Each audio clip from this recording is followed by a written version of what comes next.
கோவையில் நகர்ப்புற வாழ்விட மேம்பாட்டு வாரிய அடுக்குமாடி குடியிருப்பு வசதிகள் தங்களது தரக்குறைவாக நடத்துவதாக கூறி மாற்றுத்திறனாளிகள் சங்கத்தினர் ஆட்சியரிடத்தில் புகார் கொடுத்தனர்.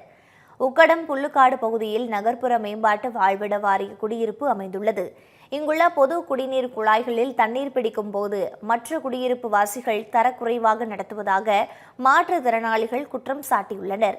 மேலும் தங்களுக்கு என பிரத்யேக குடிநீர் இணைப்பை வழங்கிட வேண்டும் என்றும் தங்களை தரக்குறைவாக பேசுபவர்கள் மீது நடவடிக்கை எடுக்க வேண்டும் எனவும் அவர்கள் புகார் கொடுத்தனர். ரஜியா பானு அப்படிங்கிற அம்மா தாங்க சார் என் வீடு ஏறி ரொம்ப சண்டைக்கு ரொம்ப தகாத வார்த்தையை பேசி நான் இப்படி இருந்துக்கிட்டு உன்னால் என்ன பண்ண முடியும் அப்படின்னு சொல்லிட்டேங்க சார்.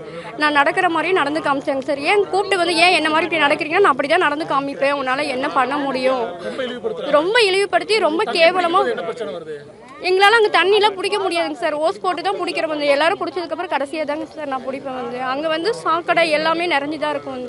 அங்கே சங்கத்துக்கான மெயின்டெனன்ஸ் எதுவுமே கிடையாது. ஆனால் நாங்கள் அந்த 150 ரூபா காசு கூட ரொம்ப கஷ்டப்பட்டு தான் இப்போ கட்டிக்கிட்டு இருக்கோம் சார். இல்லை அவங்க ப்ராப்பராக அதுக்கான இது நாங்கள் கார்பரேஷன்லேருந்து அனுப்பி பார்க்குறோன்னு சொல்லியிருக்கிறாங்க சார்.